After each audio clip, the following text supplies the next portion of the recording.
इस कार्यक्रम के पुण्यार्जक हैं स्वर्गीय जीवराज जी चांदुवाड़, श्रीमती भवरी देवी चांदुवाड़, ग्वालपाड़ा जैन समाज के अध्यक्ष, महासभा के राष्ट्रीय मंत्री एवं सूर्य पहाड़ अतिशय क्षेत्र के हर कार्यों में सहयोगी, नागौर निवासी, दुधनाई प्रवासी, श्रावक श्रेष्ठी श्री अजित कुमार चांदुवाड़ परिवार, Shri Jivraj ji Bhanwari Devi, Shri Ajit Kumar, Rinku Devi, Anushka, lovely Arihant hardware store.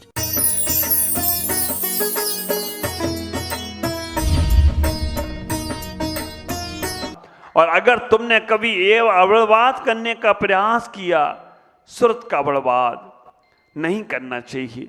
विचार करके रखना, श्रुत का अवलवाद का मतलब है जिनवाणी के साथ अव्यवहार भी नहीं करना।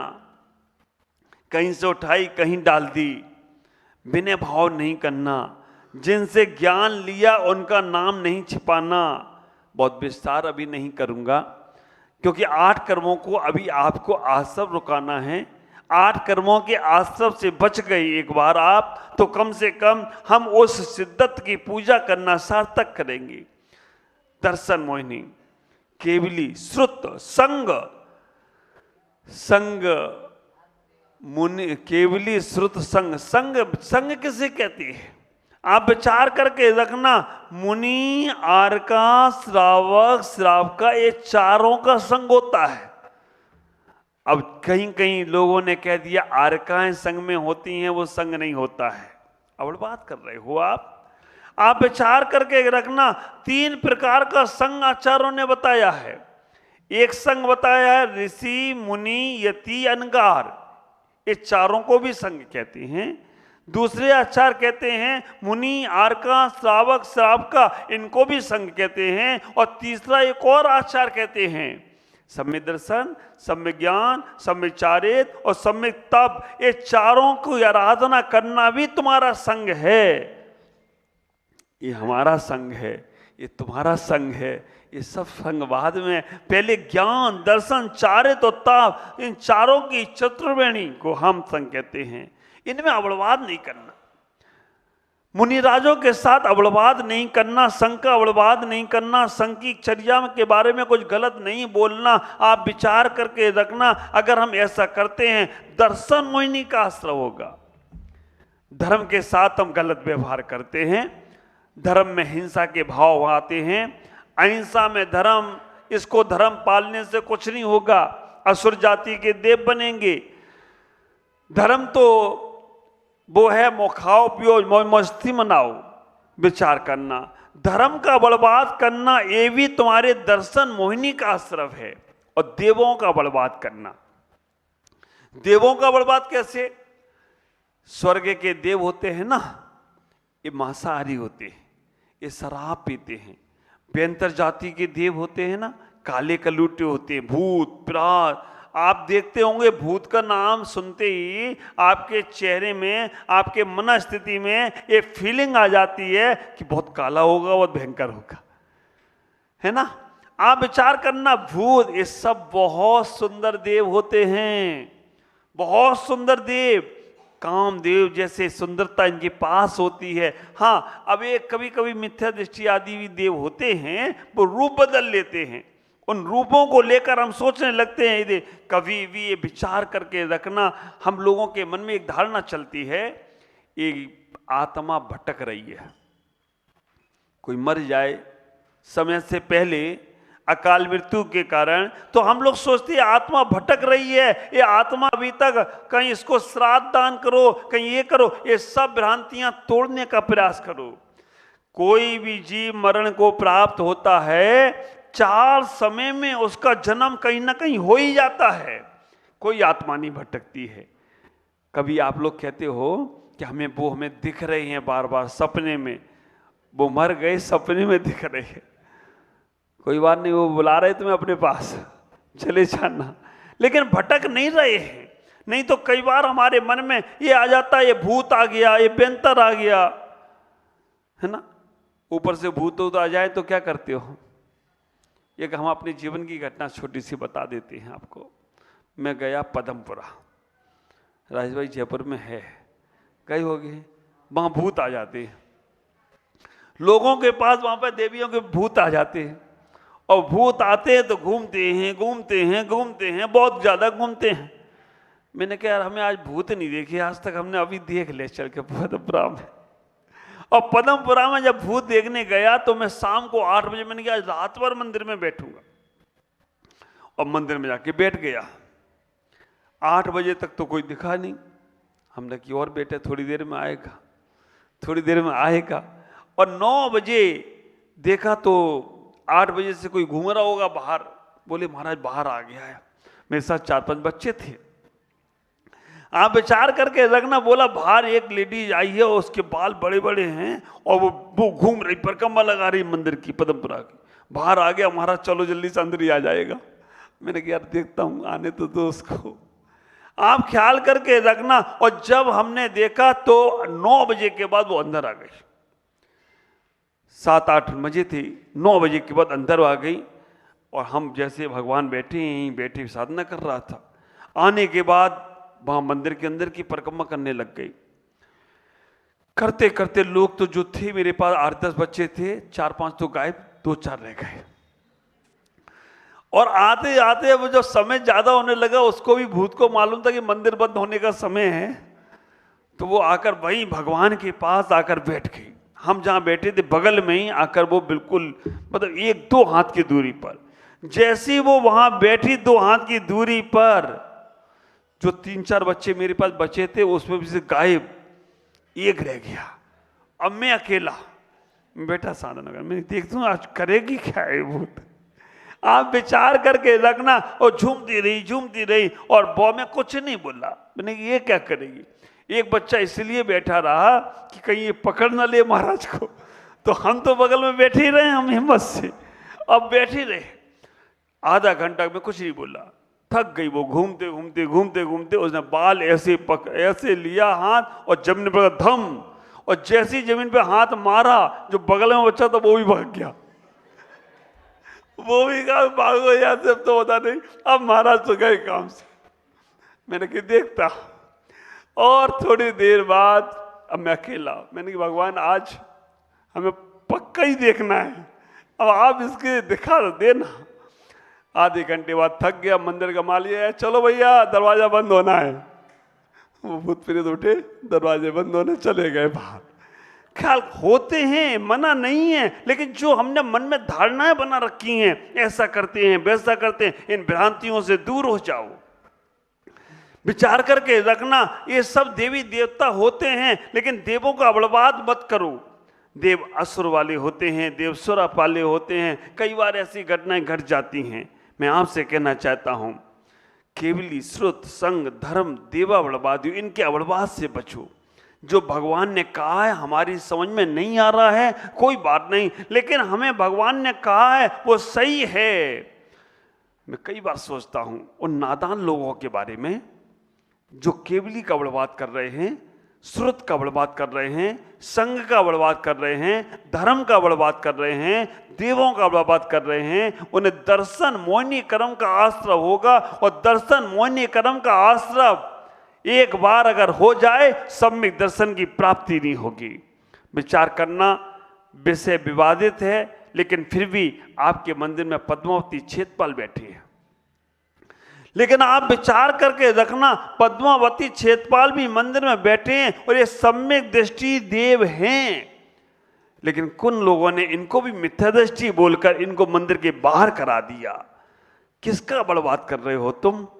अपने धर्म का बर्बाद कर रहे हो, अपने जिनागम का बर्बाद कर रहे हो, उन देवी देवताओं का बर्बाद कर रहे हो। मैं कहता हूं भगवान जैसे नहीं, उनकी पूजा जय जिनेंद्र की है तो जय जिनेंद्र करो, और भगवान की पूजा भगवान की अष्टद्रव्य की है उनकी करो, लेकिन अवड़वाद मत करो कि ये मिथ्या दृष्टि होते हैं।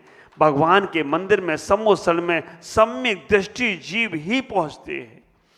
दर्शन मोहिनी का आश्रय हुआ ना बेटा, इस बार तो तुमने सम्यक दर्शन प्राप्त कर लिया, लेकिन जन्मों जन्मों तक ख्याल करके रखना। हमारे आचार्य कुंद कुंद स्वामी कहते हैं अष्टपौड़ ग्रंथ के अंदर, चारिद भट्टा भट्टा सुस्य जंती, चारिद भट्टा भट्टा सो सिज्जंती, दर्शन भट्टा सुन्ना सिज्जंती। सम्यक दर्शन से अगर भ्रष्ट हो गए तो तुम्हें मोक्ष नहीं मिलेगा। चारित्र में दोष लग भी गए तो निर्दोष पालन करके मोक्ष जा सकते हो।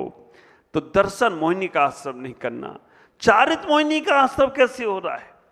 कसाय उदया तीव्र परिणामाश चारित्र मोहस। जितना तुम तीव्र कसाय करते हो ना, कसाय का उदय करते हो ना, ये तुम्हारे चारित्र मोहिनी का आश्रम है।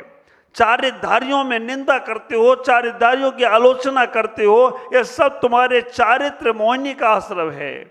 हम व्रत ले ना पाए, हम संयम ले ना पाए, लेकिन वृत्ति और संयम की अनुमोदना भी करने लग गए तो हम चारित्र लेने का भाव करेंगे। डॉक्टर की निंदा करने वाला कभी डॉक्टर नहीं बनता है। विचार करके रखना, टीचर की निंदा करने वाला टीचर नहीं बनता है। और संत और भगवंत की निंदा करने वाला कभी संत और भगवंत नहीं बन सकता है। वो संसार में ही भटकता रहे तो कोई आश्चर्य की बात नहीं है। विचार करना। मैं तो यही कहना चाहता हूं, इस बगई गांव का इतिहास ये स्वर्ण अक्षरों में लिखने वाला है कि इतने कम समय में इन्होंने इतना सुंदर विधान, पूजन अर्चन, और उसके बाद तपस्वी लोग उपवास कर रहे हैं। सब लोग देख रहे हैं कि बड़ी समाज में तो हो सकता था, ये छोटी समाज में भी इतना बड़ा कार्यक्रम हो रहा है जैसे पंचकल्याणा की हो रहा हो। और कल शाम का कार्यक्रम जो आपने देखा हमारे सौरभ भाई का, आप विचार करना, बड़ी बड़ी समाजें हाथ मलते रह गई और छोटी समाज बड़ा लाभ लेके आगे बढ़ रही हो तो कोई आश्चर्य की बात नहीं। हम प्रशंसा करें। कसाय उदया तीव्र परिणामाश। कसाय के उदय में हम चारित्रधारियों के बारे में कुछ भी बोल देते हैं, कोई भी शब्द बोल देते हैं। ख्याल करना, आज नहीं तो कल फल मिलता है। श्रीपाल का चारित्र आपको मालूम है। श्रीपाल ने केवल इतना ही तो किया था, मुनि राजों को कह दिया कोड़ी हैं। ख्याल करो, मुनि राजों को ऊपर लांछन लगा दिया, मुनि राजों को पानी में फेंक दिया। एक एक घटना उनके साथ घटी, कैसे उनके शरीर में कोढ़ आ गया। और आप विचार करना, अगर उनकी अनुमोदना करने, वो जब उन्होंने कहा कि कोड़ी हैं तो उनके साथ के लोगों ने भी, उनके सैनिकों ने भी ताली बजा के अनुमोदना कर दी। उस ताली बजाने की अनुमोदना से उन सबको भी कोढ़ हो गया। अब आप विचार करना, जब आप यहाँ किसी अच्छे काम की अनुमोदना करते हो, ताली बजाते हो, तो अच्छे काम का फल तुम्हें भी मिलता चला जाए तो कोई आश्चर्य की बात नहीं है। ये महत्वपूर्ण अनुमोदना। तपस्वियों की अनुमोदना करो, तपस्वियों की अनुमोदना करने का प्रयास करो। कसाय के उदय में तीव्र परिणाम ऐसे होते हैं जिससे हम चारित्र नहीं ले पाते हैं, हम उनसे बचें। आचार्यों ने कह दिया, और ज्ञाना बढ़नी, दर्शना बढ़नी, वेदनी, मोहिनी, आयु। आयु कर्म का आश्रम कैसे होता है? 4 प्रकार की आयु है। नरक आयु, तिरंच आयु, देव आयु, मनुष्य आयु।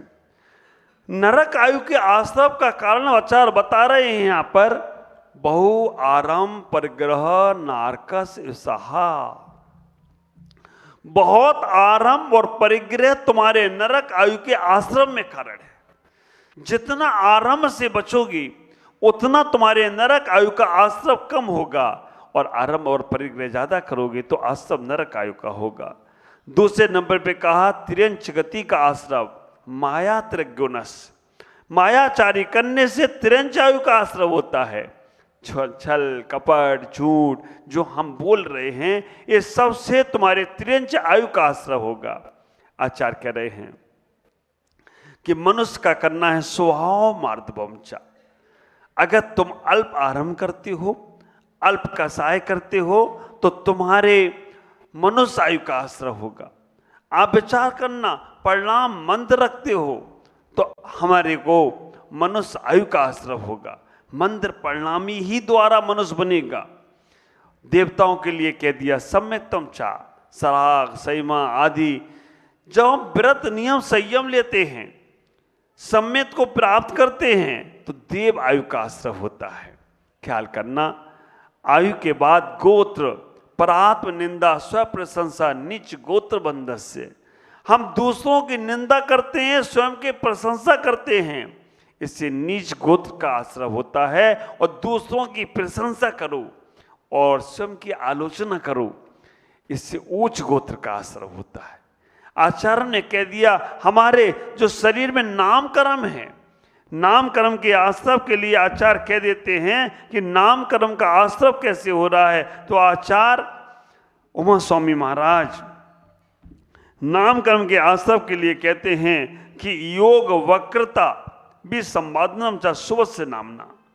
अगर आप मन वचन काय को विकृत करते हो, अशुभ नाम कर्म का आश्रय हो रहा है, और मन वचन काय को तद विपरीतम शुभ से, अगर मन वचन काय को अच्छा करते हो, सरल लगते हो, तो शुभ नाम कर्म का आश्रय होने वाला है। तीर्थंकर प्रकृति के आश्रय के लिए 16 कारण भावना भाना है। और कहा अंतराय कर्म का आश्रय कैसे होता है, तो आचार्य यहाँ पर कहने का प्रयास कर रहे हैं, विघ्न कर्ण मंत्रहस्य। अगर दूसरे के काम में तुम विघ्न डालते हो तो कर्मों का आश्रय तुम्हें अंतराय कर्म का होता है। दान अंतराय, लाभ अंतराय, भोग अंतराय। आप विचार करना, हम अपने जीवन में यही सोचने का प्रयास करें कि कर्मों के आश्रय से बचना है तो अपने परिणामों को, अपने भावों को, अपने मन को अच्छा रखो। अब ये सब करना है तो कैसे आश्रय से बचो? तो हमारे आचार्यों ने कहा है, कुछ मत करो, हाथ पे हाथ रखकर बैठ जाओ, मन अच्छे कामों में लगाओ, सब बस आश्रयों से बच जाओगे।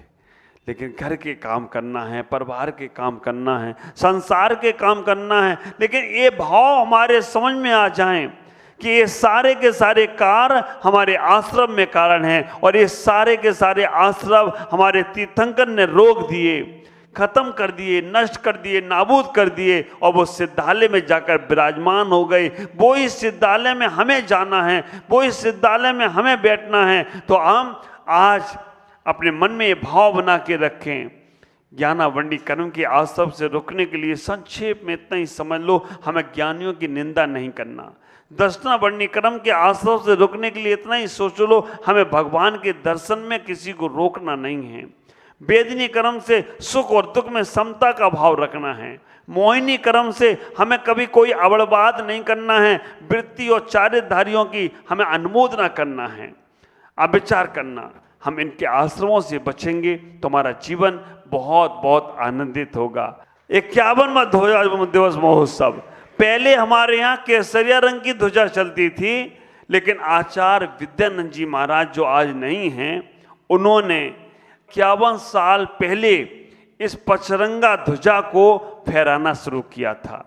तो आज विचार करके रखना, पहले एक ग्रंथों में वर्णन मिलता था 10 प्रकार की ध्वजाओं का, लेकिन विद्यानंद जी महाराज ने आज से 50 साल पहले पचरंगा ध्वजा, आज का वो दिन है। और जब पिछली बार सम्मित शिखर में मुझे मालूम पड़ा कि 50वां ध्वजा दिवस महोत्सव है कुलभूषण जी महाराज से, मैंने कहा वास्तव में जब मेरा जन्म हुआ था तब ये ध्वजा का भी जन्म हुआ हो तो कोई आश्चर्य की बात नहीं है। वो भी 50 साल की ध्वजा हो गई और हमारा भी जन्म 50 का हो गया, वो भी 51 में जा रही है। और हम, मेरे साथ यही हुआ, जब मैं संसार में आया तो ध्वजा का जन्म हुआ, और जब संन्यास में आया तो आचार्य विमल सागर जी महाराज ने समाधि ली और मैं संन्यास में आ गया। मेरे साथ दोनों में ऐसा ही हुआ।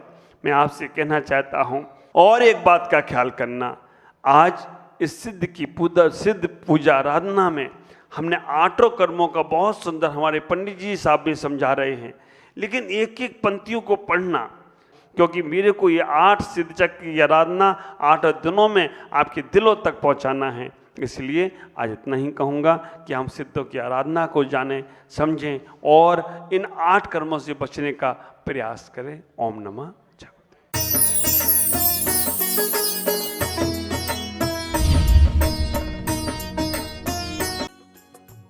इस कार्यक्रम के पुण्यार्चक थे स्वर्गीय जीवराज जी चांदुवाड़, श्रीमती भवरी देवी चांदुवाड़, ग्वालपाड़ा जैन समाज के अध्यक्ष, महासभा के राष्ट्रीय मंत्री एवं सूर्य पहाड़ अतिशय क्षेत्र के हर कार्यों में सहयोगी नागौर निवासी दुधनाई प्रवासी श्रावक श्रेष्ठी श्री अजित कुमार चांदुवाड़ परिवार, श्री जीवराज जी भनवरी देवी, श्री अजित कुमार, रिंकू देवी, अनुष्का, लवली अरिहंत हार्डवेयर।